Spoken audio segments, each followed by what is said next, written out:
It's time to talk sports. It's Hacksaw's Headlines, a panorama of the world of sports, stories, comments, and opinions. Touchdown, San Diego! Now, here's iconic sports talk show host Lee Hacksaw Hamilton and co-host John Riley. Who wants to talk sports? We do. It's a Monday. Time for our bonus hour podcast. Good evening, everyone. This is Lee Hacksaw Hamilton, along with my co-host John Riley. We are doing a split broadcast. I am broadcasting from the Shenandoah Valley in Lexington, Virginia for a, quote, patio party. John is anchoring with our executive producer, Nona, the Black Labrador Retriever, from our studios in San Diego. John, cross your fingers. A, we don't get disconnected, and B, we don't get rained on as our patio party begins. A ton of topics on the table. This is going to be fast-paced. This is going to be moving before the rains come.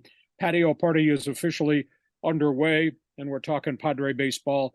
And I don't see you smiling for the first time in all the years we've been doing Padre baseball. No, I mean, what a disaster over the weekend to get swept by L.A. I mean, can the Padres ever overcome their nemesis? I guess the burning questions, are the Dodgers for real, or are the Padres this bad? I mean, there's a lot of different dialogue we're going to go off to. The scoreboard does not lie. There's 7 games out of first place at the quarter mark of the schedule. They lose 3 in a row to the Dodgers in L.A. after losing 2 of 3 in San Diego. They score 4 collective runs against the Dodgers in the weekend series. This team has dropped 5 straight. This team has lost 7 of its last 8. And in the bigger picture, because we argued about this last week, what is a rivalry? Well, when you've lost 11 series in a row in regular season and your composite record is 6-28 against those guys, doesn't seem like much of a rivalry there. And, John, the scoreboard does not lie as it relates to the hardcore statistics of where the Padres are. Yes, they get Kansas City in the front door. They get the Red Sox after that. They'll probably post some wins here. But in the bigger picture, when they played real people, they have gotten beaten. As of dinner time tonight, on this Monday night as we launch this patio party, Padres are 30th in baseball with a .225 batting average, 30th with runners in scoring position with a .198 batting average, 25th in on-base percentage, 26th in slugging percentage, 25th in home runs, 24th in strikeouts, and dead last throwing out base runners on the base paths. The statistics do not lie. And on top of that, and Bob Melvin's had a couple of meltdowns already this season. Bob Melvin questioning, quote, the intensity of the guys in his dugout, in his lineup, says it's time to quit talking about what you think you can do and start doing it. And to me, the crowning critical comment was he referred to his team as underachievers. So I've thrown a lot of stuff at you. We're a quarter away into the season, John. There's a lot of games still to be played, but the reality is this team is not playing to its capabilities, and we can't use any excuses whatsoever because they've hardly had any injuries. They're just not producing, and they have a $253 million payroll. Your turn to stand up and critique or your turn to stand up and defend. What are you going to do in the patio? Well, $253 million is what, second highest payroll in baseball, maybe third, and they're at the bottom in the batting offensive statistics. I mean, this is ridiculous. Does this kind of show that you can't buy a championship? Is Seidler trying to buy a championship? The chemistry is just not working. He doesn't have enough good role players, guys coming up through the system. Maybe have they built it the wrong way? It's a burning question. You would think with a star-studded lineup with the Fab Four at the top of the batting order, they would terrify other pitchers. Has not happened at all. To me, John, it's absolutely stunning, the inefficiency of the batting order. Am I canceling the rest of the season? No. But if the deficit gets too big, it's really hard to come from 10 or 15 games back because the other guys are not going to lose all their games where you can make up all the ground. And I'll tell you what, the doubters across the country are out in force. John, I'm going to give you some quotes.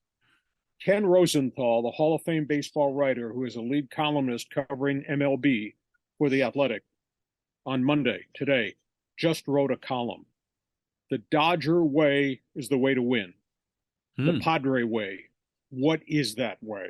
There has been no great success in the big picture of Padre baseball. He said he counted on Sunday in the final game of the weekend series. The Dodgers had 10 prospects in the lineup on the mound. The Padres had one, the pitcher Ryan Weathers. Padre farm system has one guy at AAA that you could say is a major leaguer. That's Ryan Weathers. He threw yesterday. The Dodger farm system has 5 blue chip pitchers at AAA Oklahoma City. Some are close to being ready. Some have been hurt or not ready yet. But the Dodgers structure is different than the Padres structure. And of course, San Diego with a $253 million payroll. The Dodger payroll is $225, but that was by design to take them below the luxury tax. And he says the Dodgers are leveraged correctly with all these guys in the farm system, plus the marquee free agent, John, they can go get and plug in. Whereas the Padres are leveraged to the hilt with all these veterans, and they have nothing at AAA and very little at AA. The Padre future is obviously tied up to all these guys on the 10, 11, and 14-year contracts. And he said there's 2 words that he wants to use in any conversation with A.J. Preller, the general manager. One is sustainability, and second is accountability. And this is kind of a vote of no confidence from Ken Rosenthal towards the Padres general manager and the Padres way of doing things. And he finished off this long column in The Athletic today with this statement: winning the winter baseball meetings and winning the trading deadline doesn't mean anything if you can't win consistently. And the Padres have not, and the Padres are not this year. So there's a ton of items and quotes I just posted on your bulletin board. They're behind you. So your turn to respond. Well, you know, the Padres go out and sign these players or trade for them, and then they come here and they take a dump. You know, they don't perform. So is that really on Preller, or is that really on the players? And really, we could go back in history. There's so many other players that have come here that have underperformed in San Diego. It's like there's something in the drinking water. But even the 2014, when Preller made the big splash, you know, with Kemp and the Upton brothers, et cetera, they still underperformed. It seems like no matter what we try in San Diego, it fails. It's a San Diego sports curse. Well, I think the first group of guys that Preller imported, and back in the day, as I was doing sports talk radio, and I got tired of hearing the comments and tired of seeing the losses and the inefficiency. To me, they were all a bunch of independent contractors. There was no bond. And right now, I'm waiting to see when this bond is going to develop in the Padre clubhouse. You know, we saw flashes of it last year, even though Tatis was not part of the equation. I mean, that was pretty electric baseball for the last half of the season and forging their way into the playoffs, and then they knocked the Dodgers out. I mean, that was electric. And I thought as the season started, John, we were going to just pick up from where we left off because El Nino was back in the batting order and has not happened. So I'm just stunned. I don't know whether it's team chemistry. Ken Rosenthal, the baseball beat writer, indicated that he thinks there's a lack of camaraderie in the clubhouse, that everybody goes out and plays their game, and if they get hits, okay, and if they don't get hits, well, tomorrow's another day, and by the way, I'm getting paid on the 1st and 15th. You just kind of had an indictment of what Padre baseball has become. Does that make any sense to you? It kind of does. I mean, because, yeah, you see, like when Machado grounds out into a double play, it just sort of shrugs it off, you know, it'll come. But at some point, man, you got to step up, have a sense of urgency.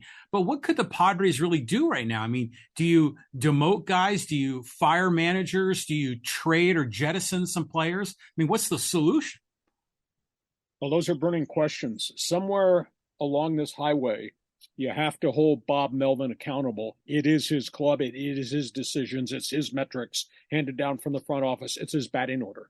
And as we sit here a quarter of the way into the season, they still have not really settled in on a batting order that begets the next guy in the lineup that is a catalyst to make things happen. I counted yesterday, there were 11 guys in the lineup, the 11 everyday players who'd be in the lineup hitting under 235. Go figure that out.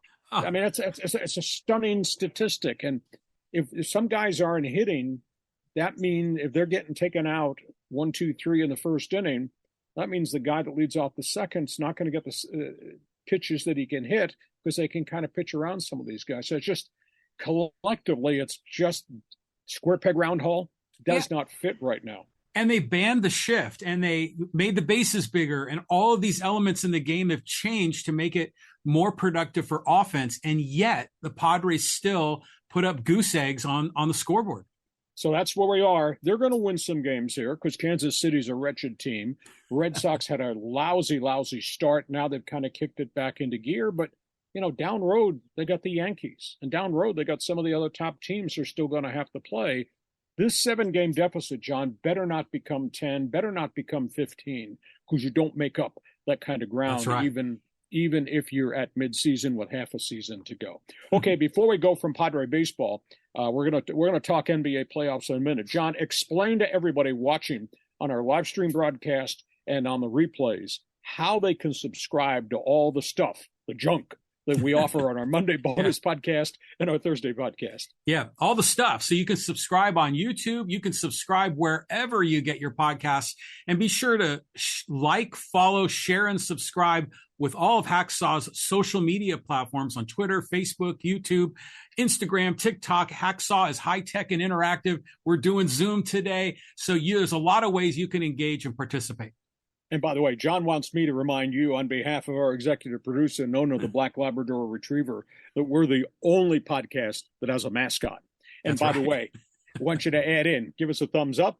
And because John's so desperate, John wants 5 stars. If you're going to rank us and rate us, give us 5 stars. John, let's move on. 3-point shots start Tuesday night. Oh, this will be a fun series. Yeah, I mean, the Lakers, we were talking about them before. Do they have the right makeup to maybe make the finals and win the whole thing? I mean, they're looking really good right now. Think about this. 2-10 start. Think about this. Struggling to get into the play-in game where they almost lost to Minnesota, should have lost to Minnesota. Think about this. They're playing the Denver Nuggets in the Western Conference Finals. Wow. You talk about a surge. Are you healthy? Yeah, they are. Are you hot? Yeah. Are they a complete team? Well, boy, they're getting contributions from a ton of different people. So now we got the matchups. And I think this is going to be the burning question. Lakers-Denver game 1 on Tuesday night. It's going to be the battle of the bigs. I think that's the correct headline you're putting in there. That's right. Who gets in foul trouble? Who survives? Because there's no doubt Nikola Jokic is going to go head-to-head with Anthony Davis. And Davis has been playing possessed basketball. But how about Jokic coming out of the Phoenix series, where a lot of people thought this will be the end of the road for the Nuggets because he's got to face Kevin Durant and Devin Booker and all those guys. Against Phoenix, Jokic, 32 points per game, 13 rebounds per game, 10 assists per game. The guy was dazzling. That's one question. Who wins the battle of the bigs? Then another question. How do you defend LeBron James? And can LeBron James play 42 minutes a night? That's a big issue because he's looked fatigued on defense. He does have spurts where he's flipped the key on and taken it up another notch, but he can't do it for 42 minutes a night. So who's going to defend LeBron? And just collectively, how complete will his game be? And then you got other matchups. You got Jamal Murray, who's an outside shooter. I mean, do you send Austin Reeves after him? Do you put Vanderbilt on him to try to negate him taking it to the basket? Fun matchups there. You got Michael Porter, who has some good games that he's great. You got the Lakers guys, which Dennis Schroeder shows up. Guy off the bench who hurt you, guy off the bench who can hit shots. And then obviously there's ancillary guys in Denver. The most amazing one is Kentavious Pope, KCP, the ex-Laker. He has had some amazing outburst of point production for the Denver Nuggets, as has Bruce Brown coming off the bench.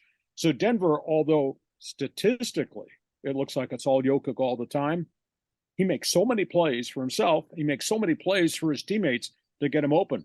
And as they tip the opening ball off, Denver's averaging 118 points per game in the playoffs. 118. Wow.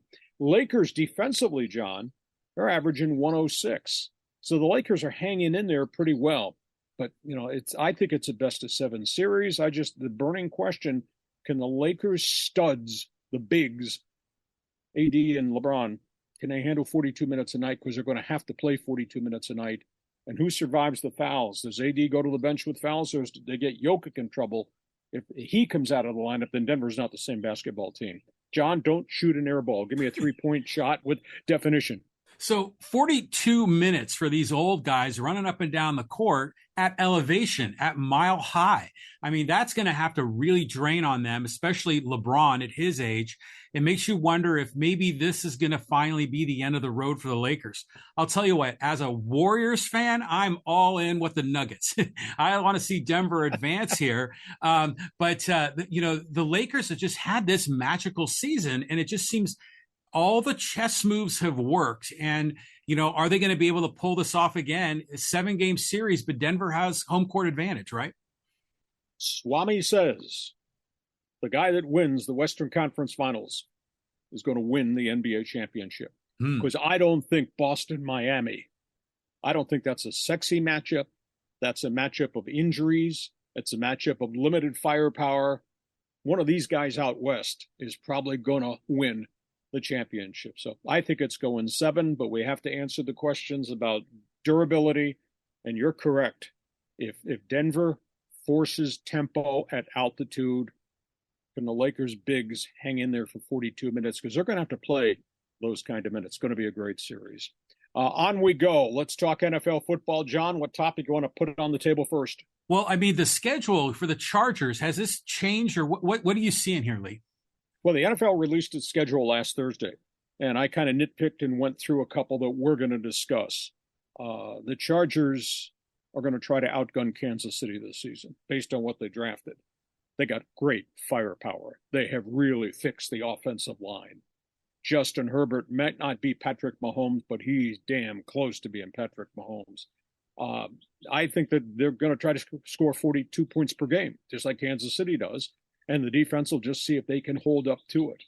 I just really like the way the schedule lays out. They got 6 primetime games. How about that? Hey, that's that all might right. be a record in modern-day Charger history. And that's because of the kid quarterback, what Justin Herbert has been able to accomplish. They open with Miami. Now, that's a unique thing because half the world is running around screaming, hey, this will be cool to see Justin Herbert versus Tua Tagovailoa. That's not the matchup. It's Justin Herbert against Vic Fangio's defense. Fangio, bright light defensive coordinator, ex-head coach who built that defense in Denver. He's now the assistant head coach coordinator in Miami. So Justin Herbert's going to be looking at a very, very different defense that he's never seen before, triggered by Vic Fangio. So I think that's interesting. They play in week 2. They're going to wind up playing the Tennessee Titans on the road. Tennessee's in the midst of rebuild, but they run the football, and play good defense. Week 3, they meet Kevin O'Connell, Minnesota Vikings up there, and they got Kirk Cousins. Throw the hell out of the ball. That might be 42-41 before it's over. I like the mixed bag schedule because it's balanced. They're not playing 3 road games in a row. They're not playing a ton of big-fisted players and teams back-to-back-to-back Sundays. I like the schedule also. Monday Night Football, that is Aaron Rodgers and the New York Jets are going to play. And Monday Night Football, that is Dak Prescott and the Dallas Cowboys. And Monday Night Football, that is Patrick Mahomes. And then they got 2 Sunday night games. That is Lamar Jackson in Baltimore you're going to face. And then they face the Bears, and they have a Thursday night game against Garoppolo and the guys wearing silver and black. So I think it's a really good schedule. And I'll tell you, at home, this is an amazing home schedule. Road schedule, I think, gives them some breaks. But home schedule, they get Tua, they get Dak Prescott, they get Lamar Jackson. And if that's not enough, they get Josh Allen and the Buffalo Bills. Wow. I think they had a good draft. I think they are loaded offensively. And this is going to be a schedule that's going to test them to make it high-scoring throwing affairs. Yeah, this is just like the old Don Coryell days, right? Where they had the great offense, and you were always wondering if the defense could just hold them to maybe 35 or less to give them a chance to win. But Hacksaw, you're looking up and down that schedule. I mean, what kind of a record do you think the Chargers are going to finish with this year? Well, I just projected it myself, and there's some big boys on that schedule. It's not going to be easy. I think 10-7.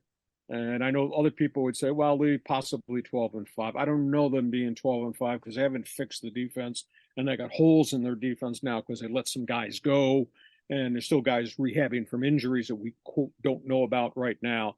But 10-7 to me should probably get them into the playoffs. So let's go from that team to the other team on the other side of the stadium. Yeah, the Rams. I mean, like, it's a death march. I mean, so what is going on with LA? Can McVay turn this thing around? John, if he didn't like last year, I don't think he's going to like this year. If he struggled last year at 5-12, my goodness, it may be even harder this year. You know, we had talked extensively about all the guys that left the roster. There are now 18 that have vacated the Rams roster through trades, through free agency, etc. They do have Matthew Stafford back, but they have holes on the offensive line. Huge question about the running back Cam Akers. Can he play a 17-game schedule? He's never, ever done that because he's had a bunch of different injuries. It's a very different makeup of the wide receiver core. And they need help for Aaron Donald, the superstar defensive lineman, but they've lost everybody around him, and they've run off other guys too. I just think they don't want me to say this, but the word is rebuild. And I think it's going to be really hard on Matthew Stafford. And I think it's going to be as nasty in L.A. as they rebuild as it was when he suffered all those years with the Detroit Lions. And then if that's not enough, I mean, that's the big picture of the roster. John, they play 3 of their first 4 on the road. That's hard. John, they open with at Seattle, home with San Francisco, at Cincinnati, right out of the gate. Wow. They play those guys to start, and then they play 3 at home. But at home, that's the Eagles come in, the Steelers come in, Dallas and Dak Prescott comes in. I don't think they survive. I think their season could be effectively over, John, on October 15th. And then, by the way, at the end of the season, back-to-back roadies in the cold weather in New York against the Giants. And then they renew that rivalry with those guys up north, the 49ers. So, you know, we might be looking 5-12. Hell, we might be looking 4-13. I think this is going to be a fall from grace like nobody could have ever expected. They had all those draft picks. They signed 24 unsigned, undrafted free agents. You know, they'd be wearing name tags in the huddle. I am. Who are you? I mean, well, does Matthew Stafford survive this season? I mean, is he just going to get beaten to a pulp? I mean, they drafted a quarterback, right? I mean, do they have do we think we're going to see the Rams of the future on display on the field this year? If Stafford goes down with an injury, yeah. They think that a year's experience for young offensive line will be better, but that's a sales pitch from the public relations release. They got to prove it to me. There's no doubt that he's gifted. No doubt he's a tough guy. There's no doubt that he's a leader. But I just don't buy the makeup of the roster around the quarterback. I mean, think about this: they've gone from Super Bowl 2 years ago to 5-12. Wow! And my projection, my God, this could be 4-13 this season. That's not good. That's a summary on Rams football. Where do you want to go next? Well, I mean, we were talking a little bit about the AFC West, and the Chargers have to really step up, but the Chiefs are such a tough team. Super Bowl champs. I mean, what are you seeing with Kansas City and their foe in the Super Bowl from last year? Well, they returned virtually everybody intact, and they went out and drafted more speed. That's Andy Reid's nameplate. You look at their roster, or the lineup and the schedule. They're going to play all these quarterbacks, so there'll be a bunch of throwing contests involving Patrick Mahomes. They get Aaron Rodgers in Week 4 in New York against the Jets. They get Justin Herbert and the boys with the Chargers in Week 7. In Week 11, guys wearing midnight green, Jalen Hurts and the Eagles show up to play Kansas City. Week 14, they get Joe Burrow in Cincinnati. And then, of course, you get the mishmash of the rest of the AFC West. I think the schedule lays out well for them, but there will be a lot of high scoring and throwing contests there. So I think Kansas City potentially has another good season in them. Now, from Kansas City, let's go to the other Super Bowl team, Philadelphia. Lucky we have the month of September on the calendar, John, because they play 5 easy teams right out of the gate. Mm-hmm. So it would not be hard for me to imagine talking to you about the Eagles being 5-0 as we kind of roll into October. But listen to this. Philadelphia, they get the Jets in Week 6, so they get Aaron Rodgers. But starting in Week 9, the Eagles play Dallas, Kansas City, Buffalo, San Francisco, Dallas again, and Seattle. In a 6-week window, they play that. That's a suicide schedule to me. Yeah, but overall, the NFC is weaker than the AFC, right? So that's why I think parts of their schedule, they'll have a little reprieve, some valleys where they can go in and knock some teams around. But yeah, when you have to play the Niners, the Cowboys twice, those are going to be tough games. I mean, do you think we might see a rematch in the Super Bowl, Chiefs and Eagles? I mean, they're setting up that way, I think.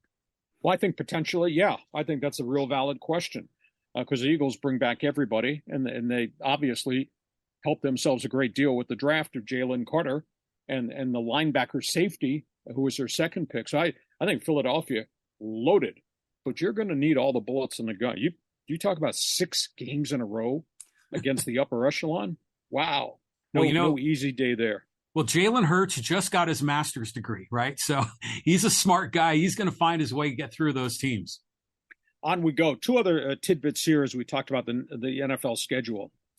Figure this one out. I don't know why the league does this to their teams, John. They got the New York Giants, who share the Meadowlands with Aaron Rodgers now. The Giants play 7 of their first 10 on the road. Can you believe that? Wow. 7 out of 10.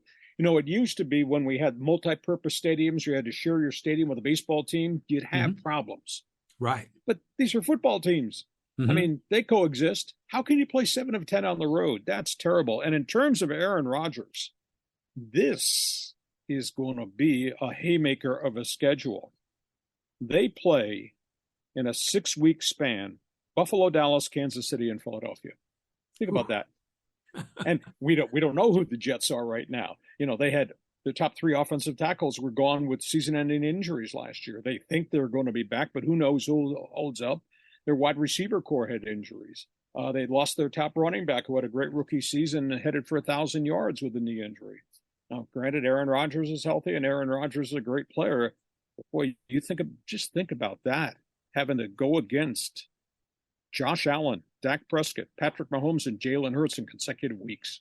That's loaded schedule. You know, it's Aaron Rodgers. You know, so tell me this. So when you're looking at this season, 2023, is there any dark horse in the NFL that you like that might surprise this season? Well, Jacksonville made a huge jump last year, you know, and that's become kind of the sexy conversation point in the AFC. And so did the Detroit Lions. They kind of willed their way by their physical street fight mentality to be real good. So I think that probably bears watching too. Okay, John, we got a lot of people want to participate very quickly before we start the fans forum, and you're going to punch up and read the questions. Just remind everybody again about subscribing and how they can be part of our team. Yeah, so you can always subscribe wherever you get your podcasts, on Apple Podcasts, Google Podcasts, Spotify, Stitcher. We're on all the platforms. Be sure also to subscribe on YouTube. Click on that bell, and you'll get alerts when we drop new live stream episodes and new video clips throughout the week. And don't forget, check my website, leehacksawhamilton.com. I write on it every day, including my one man's opinion column. Make sure you give John and me thumbs up and give Nona, our mascot of our podcast, 5-star rating across the way. John, fire some questions at me before we wrap up the patio party. Okay, so this is about the San Diego Chargers and their draft. That's from REM. He says, I got to say, Lee, that even that quarterback from TCU, like Coach Staley said, when watching him, he jumps off the screen at you. He reminds me of a bigger Drew Brees. In this league, an injury can happen at any moment at the quarterback position. Just look at the 49ers last year. I think even the undrafted free agents have promise. Well, quarterback 1 is Justin Herbert. Quarterback 2 is the young kid out of North Dakota State, Easton Stick, who's been an apprentice. He's been 3rd on the depth chart the last couple of years. They think he's ready. And he's kind of cut from the same cloth as Justin Herbert in terms of size, move in the pocket, not afraid to run, play option stuff, things of that nature. I think more than anything else, Max Duggan from TCU is going to wind up on the developmental squad. It'll be a learning curve season for him. His physique is like Drew Brees. He's a little bit undersized. He's not going to run the football as he did in college. He'll be a pocket guy, but there's an intellect there. They really do like him. So that's down road, but Justin Herbert takes every snap until he goes down. If he goes down, you hope he doesn't go down. Yeah.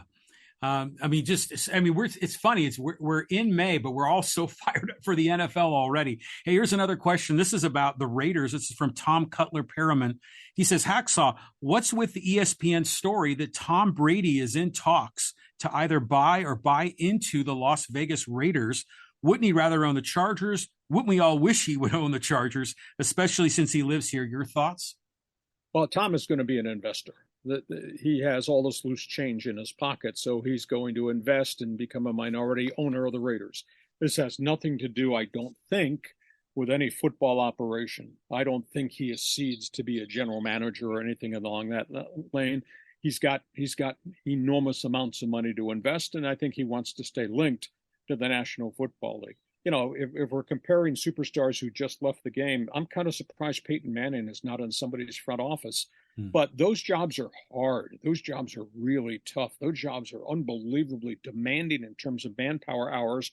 Those jobs are really pressurized. So I think Tom just wants to be a minority owner. He's got the cash in his pocket to do it. So I don't think you'll see him actively involved as a front office executive, at least not yet. Next question. Not yet. Okay. This is a little bit about the Padres and Dodgers. This is from PC Barnum on the Instagram platform. He says, Dodgers-Padres rivalry is like a rivalry between a hammer and a nail. Well, we do have last October to flash back to, and that was kind of cool for our community. But in the bigger picture of things, there's just a lot of things that have to come together for the Dodgers and a lot more things that must fall into place for the Padres. The Dodgers have developed, the couple of those kids that are playing pretty well, led by Outman, the center fielder, and obviously what they're getting from Vargas. The loss of Gavin Lux has really impaled them. Is it a complete Dodger team? No, but it's a team that's playing well together, and I got all those young arms at Oklahoma City who are surfacing and are headed to Dodger Stadium within the next half a season. The Padres have to win with what the Padres have invested in, because there's nothing there at AAA. So we won't see the Dodgers for a while now on the schedule because of the change in the schedule. You play them only 13 times rather than the typical 19 games, but a lot of work to be done for the Friars for sure. It seems like the national media wants this to be a rivalry so bad, and it just never works. I mean, obviously Padre fans want to get over on the Dodgers, but it's just the Dodgers organization, their player development. It's been so good for such a long time. And the Padres kind of, they surge, they come and go, but they have no sustainability. And it's so frustrating. So hopefully these guys are going to figure out a way to hit. And if they do, they could go on a run. The Padres have invested everything in the current roster they have, what they had invested prior. All those kids in the farm system, John, go through any box score on a Sunday in Major League Baseball, and I bet you find 15 to 20 ex-Padre prospects are playing for other people, having success, like Max Fried, like Ty France. They're spread out all across baseball. Padre season's not over, but the Padres players need to get this thing in gear before this deficit grows too big. Let's do one more question on Fans Forum. Okay. Let's see. Let's get, this is a kind of an interesting take here. This is from Quake Fan. He says, diehard Vikings fan here. If the Vikes ever win a Super Bowl, Bud Grant will have the best seat in the house. Rest in peace, Mr. Grant. And Hacksaw, you still rock after all these years. Well, Bud Grant was obviously a trendsetter back in the day, a little bit of old school. We talked last week about his quarterback, Joe Kapp, also passing away.